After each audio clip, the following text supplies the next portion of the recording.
Ils tournent pour protester contre une situation bloquée depuis 22 ans. Ils tournent en rond à l'image de l'indécision des décideurs. Depuis une semaine, 70 manifestants renouvellent chaque jour cette marche silencieuse, place Jean Jaurès, pour obtenir une taxe sur les transactions financières au bénéfice du climat, de la santé et de l'emploi. Cette taxe, c'est sur l'achat des actions, des obligations, des devises, tout ce qui s'achète en bourse. 0,1%, ça permettrait de récupérer entre 50 et 60 milliards par an qui pourraient abonder le budget de l'Union européenne. Ces militants soutiennent l'eurodéputé socialiste Pierre Larrouturou. Il a mené une grève de la faim pour inciter l'Europe à adopter cette taxe et il a pris la parole aujourd'hui par téléphone interposé.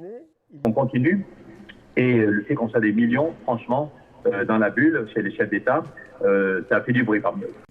Saint-Étienne se montre solidaire. Le maire LR Gaël Perdriau a fait voter lundi un vœu de soutien à l'unanimité du conseil municipal et 51 Stéphanois ont jeûné, un jour chacun, par solidarité. Philippe Pupier, lui, ne s'alimente plus depuis 10 jours. Et là, on arrive au vote. Donc si on ne se mobilise pas là, sachant que tout a été utilisé avant, on fait une grève de la faim quand ?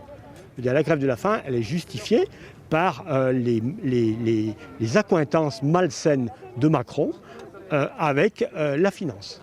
Le Parlement européen s'est déjà prononcé pour cette taxe, mais c'est aux 27 chefs d'État de décider et ça coince. Le couple clé, évidemment, c'est le couple franco-allemand. Madame Merkel serait prête à le faire, et donc, qui c'est qui coince ? C'est le gouvernement Macron qui n'en veut pas. Pourquoi il n'en veut pas ? Parce que qui c'est qui gagne beaucoup d'argent avec ces transactions financières ? C'est les banques. La Commission européenne se réunit le 11 décembre. C'est ce jour-là que la taxe sur les transactions financières pourrait être examinée, à condition que l'initiative de Pierre Larrouturou attire enfin l'attention des chefs d'État.